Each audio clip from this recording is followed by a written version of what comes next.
Freight Efficiency with NACFE's Mike Roth and Friends. Here in episode 47, we're joined by Henry Albert, president of Albert Transport, where he talks about his passion for fuel economy, how he uses his experience as a race car driver to excel at fuel mileage in his truck. We talk about the importance of aerodynamics, his experience in Run On Less 2017, how he manages speed with respect to deliveries, and we chat about a great resource for you all, Freightliner's Team Run Smart. Today we have joining us Henry Albert of Albert Transport. And actually we'll hear a lot more of the other things that Henry does, except, in addition to hauling freight for his company. It's a real pleasure to have you on today, Henry. Thanks for joining us. Great to speak with you again today, Mike. Yeah, this podcast series is titled Freight Efficiency with NACFE's Mike Roth and Friends. So from day one, we had a pretty relatively high bar there, Henry, of only having friends. Do you remember how we met? I remember it was coming up on the initial Run On Less, which was back in 2017 already. I remember being contacted. I think we had met at some of the truck shows prior to that. That was the beginning of what's been a long-lasting friendship.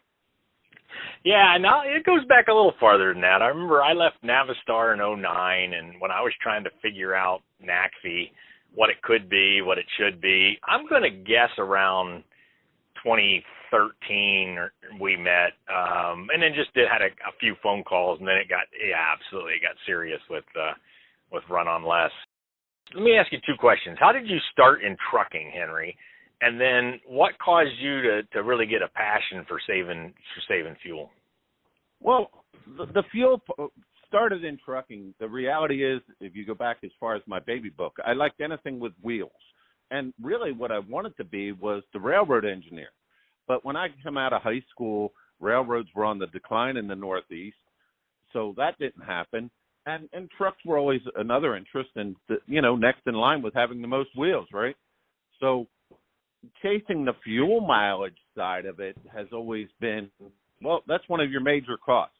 I'm a former race car driver, won a championship at that, and understand that I've used the same methods I did for winning a championship race in cars to excel at fuel mileage. Those things don't sound like they would be directly attributed to each other, but they are. And, it's not necessarily for speed, it's for efficiency on how you're tuning the engine, paying attention to aerodynamics. And I learned a lot on the aerodynamic front when the initial part of my career as an independent owner-operator starting in 96 was running flatbed trailers.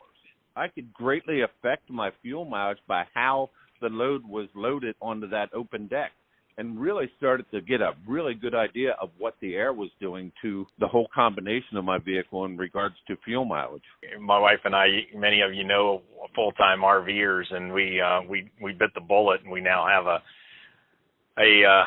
big motorhome, diesel, and just this weekend, Henry, I drove a couple thousand miles and learned a little more about aerodynamics and how much air is around these tractor trailers and trucks. I kind of got pushed around a little more than I did with my Super Duty pickup and fifth wheel.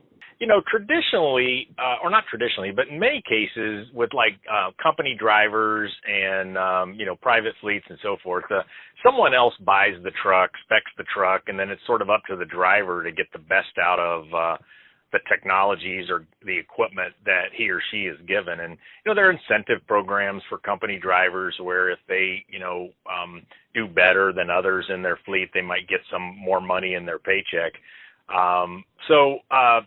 But for you wanted to do both as an owner-operator, to really be in charge of the equipment and how you drove it, how you set it up, and so forth. Can you kind of walk us through, your journey there about maybe starting with, what you said about loading on a flatbed or driving more efficiently, and then ultimately to being able to spec your truck and from add-ons to really then, a new truck? How does it all work? Well, really one of the things I learned in flatbed, and I made a mistake early on, actually. So I started out brand new, and, everybody was going after engines in the 4 1/4 range and more. And I got a simple little 96, brand new, because I wanted to start out with a good horse. I had to sell everything I owned to get a loan to do it, and I was in hock bad, right? But started out on my own authority, but 360, 400, 1,450 foot-pound of torque. That would seem like a joke today, right? But yeah, it was a solid 7 mile to the gallon truck at the time. 6, 8, 7, I could count on it quarterly on my IFTA reports. And, at that time, that was huge because my peers during the same time period, you were hearing 4.5, 5, 5.5. That was a serious amount of money in your pocket. Different, right? That meant the difference between making it and not making it. And I really looked at trucking kind of like I did the racetrack. When I raced on dirt, everybody did a lot of effort towards how they got up off the turn. And maybe a lot of it on the power-wise of how they went down the straightaway. And when I looked at that, and I learned this a lot from my stepdad racing snowmobiles and other different things, was, all right, I'm going to concentrate my effort where everybody else wasn't. So I concentrated my effort on getting into the turn. And as a consequence, I ended up carrying more momentum off the turn. And that worked. So when I looked at trucking, I'm like, people talk about, how much power you need to get up over a hill. And I'm like, wait a minute. When you look at most of our country, the majority of it's flat. And where it's not flat, half of that's downhill. So even if you're in West Virginia on I-77, which I call the roller coaster, half of it's downhill where it's uphill. And in between all of them, it's flat, even when you're in the mountains. So no matter where you're at, the majority of your time's not going uphill. So why do we focus so much on the going uphill part? To me, that really hurts a lot of people's efficiency. I'll sacrifice quite a bit of uphill to do better out on the flat. When it comes to what I learned in aerodynamics on flatbed was that I made a mistake where I was pretty much in charge of the 2 trucks we had at a private carrier, even on ordering them. And we were pulling spring ride slider trailers, open flatbed, underground, fire hydrants, all that kind of stuff. And when I started on a flatbed of my own, the only trailer I could find was a spread axle, an air ride spread axle. And I really didn't want an air ride spread axle, especially living in North Carolina where I did a lot of my hauling, because you were already allowed 38,000 pounds on a tandem. So why did I care about having 2 axles 10 foot, 1 inch apart? When no road in the country is perfectly straight, that means you're always dragging a tire sideways. The racer in me said that's completely a really bad idea, right? The other thing that it afforded me, that I did learn with the spread axle, was that I could put 4,000 more pounds in the front than the back, and I still was over 35,000 on the spread, which is, if you can't make the rest of it work out into an 80,000-pound combo, you got problems. Through all that, my next trailer was an air ride slider, and with that, because I did a lot of wallboard at the time, and most people that loaded the wallboard loaded it up 5, a stack of 5, like 4 on the bottom, 1 in the middle, 6, 6, and a 36-foot load with 12-foot by 4-foot wide, 48-inch wide wallboard. Well, with my air ride slide, I would run myself up the minimum bridge on the slider, and I would start a little over a foot from the front of the trailer, which tucked the trailer up closer to the truck, and I would load mine 6, 6, 5, which tapered the back down towards like a raindrop. Well, on those wallboard loads, I was turning close to 8 miles to the gallon back then, coming up out of Florida to the Carolinas. Granted, it's flat, but I was still close to 8 miles to the gallon compared to the people with the spreads that had their loads way farther back than me. Then they had a larger vacuum behind it, and they weren't attaining nowhere near the fuel mileage. And my actual averages back then would have been a lot higher, but the one direction my outbound freight was all hauling chain link fence, which is like hauling a cattle trailer on steroids. Every piece of wire is grabbing the air. Right.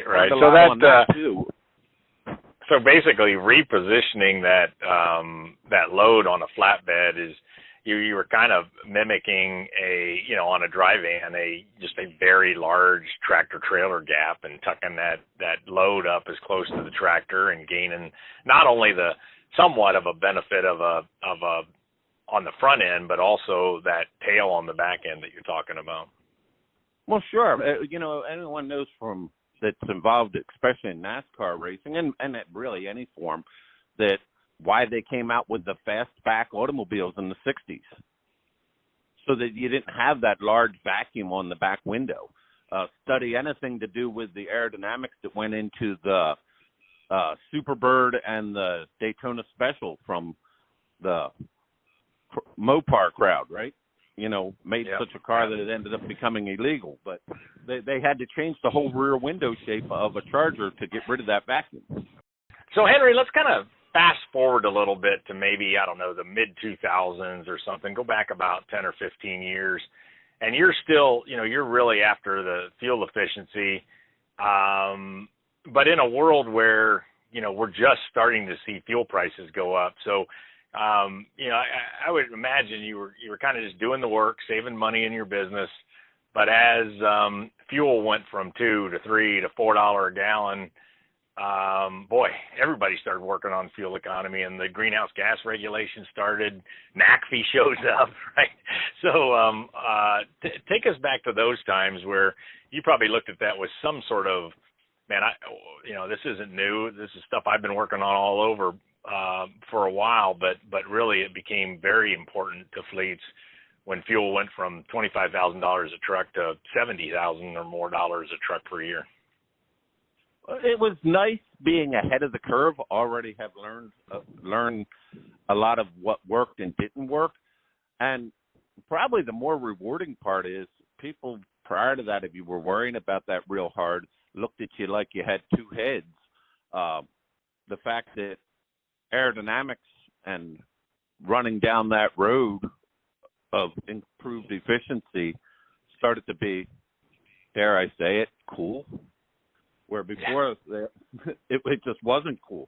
I mean, you had words come out like, well, yeah, but you drive a Tupperware truck. Well, I don't know, Tupperware is pretty good material and it never rusts, so I never saw that as a real bad insult, but, and you know where we went. We had the traditional trucks before that were the cool deal, right, where you had great big stacks next to the doors, bucking the air. You had large air cleaners hanging on the side of the hood, which from the racer standpoint of myself, I mean, to each their own on that. But as the racer in me never saw that as being good. I mean, to me, it looked like, from an appearance standpoint, for me, it looked like they were at their doctor's office and stole their trash cans from the office and hung them on the side of their hood. But to each their own if they think that's cool. I mean, whatever they want to do, right? But the racer in me always was like, we have all sorts of battles to fight. I mean, we have government regulations, insurance company deals, lawsuits that happen, brokers, shippers, traffic jams, weather conditions. And with all that, do we really want to pick a fight with the air itself? That was always my thing. Why would we want to pick a fight with the air by putting anything in the air that holds us back? That's the racer side of me. The racer side of me says that just doesn't work. And I never, in my mind, could accept it. Yeah, so we're kind of going through a little bit of a fuel economy history timeline here with Henry Albert, and I'm excited to do this, Henry. So let's go to the next step then. So maybe now we're in a place where 8 mile per gallon. Now, of course, it depends on the load you're hauling, and we know all about the conditions matter. But now we're kind of in 8 mile per gallon is reasonable, and let's get us into the mid-2010s then, when you and I got serious, and I called you up and I said, hey, we're thinking about this. At the time, I think when I first called you, I probably said something like, we're going to do a cross-country fuel economy demonstration to see what the best of the best is, and that became, Run on Less in 2017. Ultimately, we let the trucks and you run your normal freight and that you would have run, but we put monitors on the truck and we did some videos, et cetera, and 7 truckers there in the September of 2017 averaged 10.1 mile per gallon. So that was kind of another like, oh my God moment for the industry. I remember standing up at, well, you were with us in Atlanta at the finale and said, this group did 10 mile per gallon, and there was a bit of a, not like a horror movie response from the audience, but there was definitely a gasp that, 10 is really here. So tell us a little bit about Run on Less and, sort of that double-digit fuel economy that was demonstrated there, where, more publicly this was shown to be possible. Well, in doing that, let's not skip past that 8 mile to the gallon mark, because I remember when they started talking about 7 being his like benchmark number, and at that time I was after 8, and I really looked at 8 just a little bit differently because the math works out easy. Because 8 mile to the gallon is equivalent to a mile per pint. And I really like the visualization of a mile per pint. Think about that. If you visualize every truck going down the road leaving just a pint of fuel, a pint, you can visualize this on the road. It's like, wow, we should be able to do better than that yet. But at the time, hitting 8 was huge. To think that you're setting a pint every mile that you went down the road, which, like I say, that's how the math works out. And getting to 8 was a pretty big deal for me. It was kind of funny with technology. It seemed like skipped past 9 pretty fast into the mid-9s, and all the technology was facing that way and got into the 10s. And, when we did the Run on Less, lots changed since then. I started a goal where I was trying to hit double digits and cruise at highway speeds up to 75, which, I was over 10 mile to the gallon at 65. Stepping it up to those speeds made it much more difficult. During Run on Less, where we all paid attention, which incidentally was the most competitive, non-competitive event that I was ever in. I mean, it was all on the group score of this deal, right? And we had, I was with Freightliner, and we had trucks from every manufacturer, and it was all to be kept mum that it was the overall score, right? But what people didn't see was behind the scenes, man, we were competing in a non-competitive event. So yeah, we kind of that was a bit intentional, Mr. Albert. I mean, we were going after the numbers, and I mean that was a high water mark at the time. You had to run right, and we were really paying attention to everything we were doing as we drove because we were under a microscope. But wasn't there a number of trucks that had 12 plus mile to the gallon days? I know mine had done it.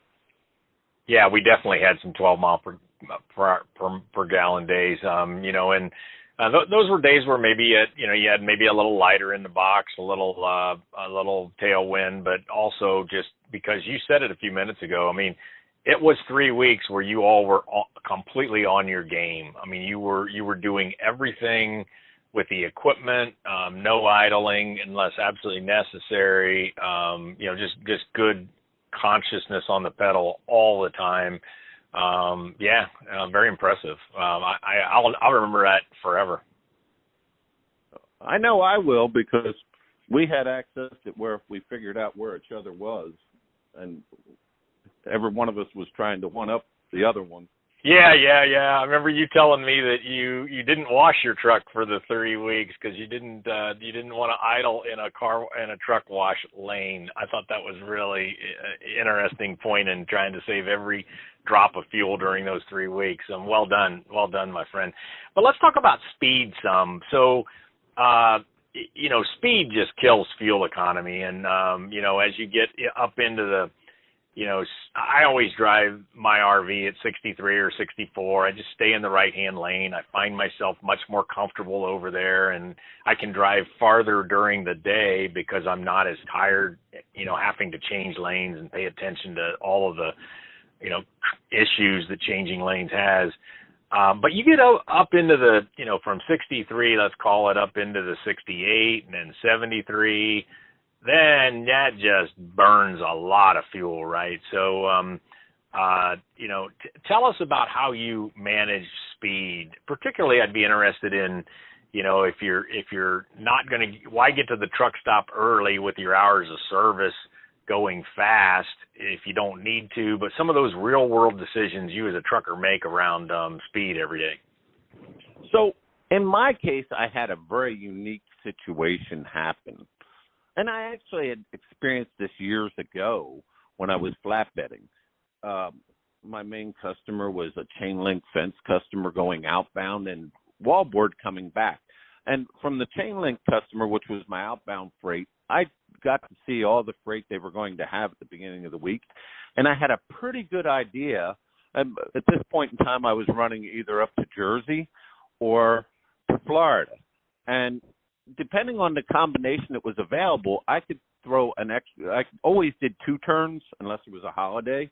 And if everything went right, I could turn 3 turns.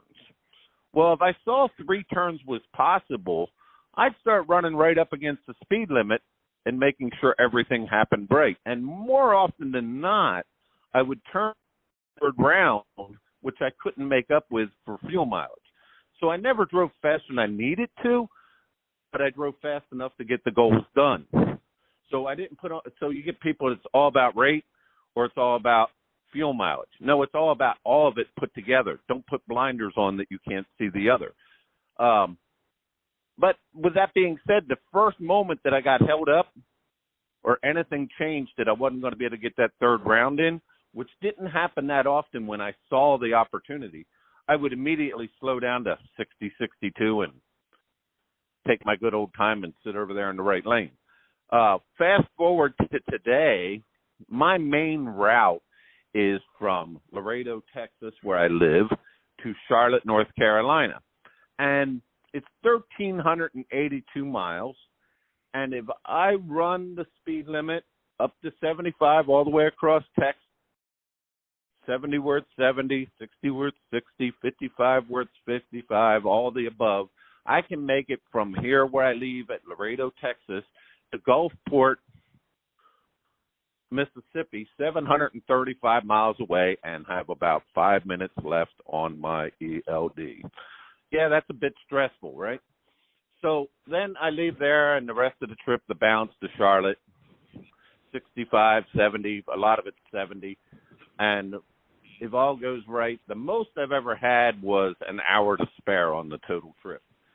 By doing that, I get there, I put the trailer in the dock, I take my 10-hour break while they're unloading it and reloading it, and then I leave and do the same thing over. I'm able to get that run done in 4 days flat. That gives me a 5th day where I'm able to make some pretty good money working locally, or just another day at home and reducing my work week from a 5-day week to a 4-day week, or the additional revenue opportunity that comes with it. Yeah, and as NACFE studied it, and we've been working with some DOE labs and some others, we think freight is getting more organized and predictable. I mean, it's still a pretty chaotic, world, but we're certain to understand. So those decisions you're making around speed, go speed limit when it makes sense to get there, given the hours of service calculations, to save money and to have more, home time is and avoid that 34-hour reset somewhere, right? Is really a great thing. But slow down when it doesn't, because we're saving fuel and emissions. Hey, Henry, we're going to run out of time here pretty quick, but I did want to ask you and understand a little bit about Freightliner Team Run Smart. Are you still part of that group, and what is it, and how can people learn from you guys? Freightliner Team Run Smart started really as another program, a Slice of Trucker 2007, when they were introducing the Cascadia. They wanted owner-operators in these trucks blogging about them. And what it's turned into is not just us talking to other drivers, but we carry a lot of the feedback back to the engineering, which have been used to make the truck better and better all the time. They take it serious, and so it's become a conduit of information, not just us out to drivers that we meet that don't necessarily know how to get the most out of their truck, but it's also become a conduit of information back to the engineers to constantly make the truck better, which is one of the things I'm really proud about with working with Freightliner here.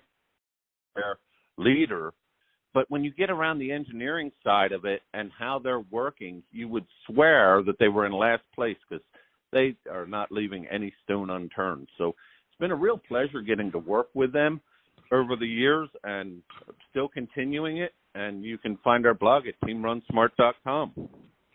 Excellent. Yeah, I follow it, and it's a great place to hear from really those folks that are right on the front lines. I mean, Henry's foot's on the pedals. He's fueling his truck. I mean, it doesn't get any closer to the real world than that. So, hey, Henry, I got to wrap it up there. It's been wonderful going through a little bit of history on your journey, as well as NACFE's on fuel economy and efficiency, and really about making money, because like you said, that fuel is a huge expense and the operations matter. So thanks for joining me, and you have a good day. Great to be with you again, Mike. Freight Efficiency with NACFE's Mike Roth and Friends.